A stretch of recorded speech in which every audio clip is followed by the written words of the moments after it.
Коммунальный коллапс в одном из домов на Яриге устранен. Мы сообщали о нем на прошлой неделе.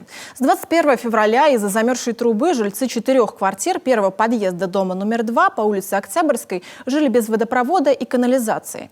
И сказать, что коммунальщики ничего не делали, нельзя, ведь на протяжении длительного времени они на самом деле отогревали трубу. Однако, как выяснилось, не ту. Нужная была под землей, и обнаружили это специалисты управляющей компании только в конце прошлой недели.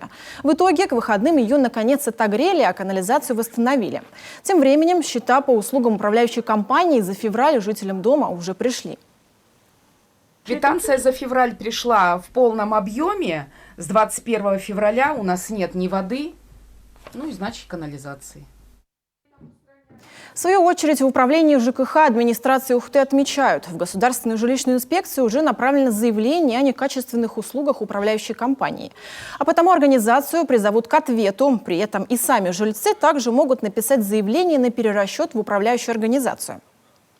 Управляющая компания подписывает акт выполненных работ.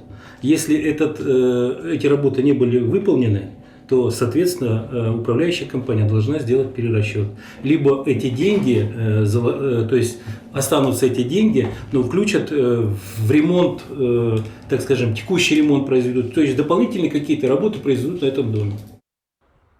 Жильцы тем временем уверены, что дом нуждается в капитальном ремонте, а по государственной программе очередь до него дойдет только через 10 лет. Тем не менее, как отмечают в мэрии, собственники могут сами повлиять на этот срок. Для этого необходимо провести общее собрание жильцов. Надо будет решить вопрос, кто будет у них уполномоченным лицом для обращения в комиссию. То есть для этого тоже должно быть избрано уполномоченное лицо. Им надо будет решить вопрос получения заключения специализированной организации. Мы как управление ЖКХ оказываем методическую помощь в организации таких общих собраний. То есть никому еще отказано никогда не было. Там, где есть у нас управляющие компании по городу, они сами тоже помогают собственникам в каких-то моментах.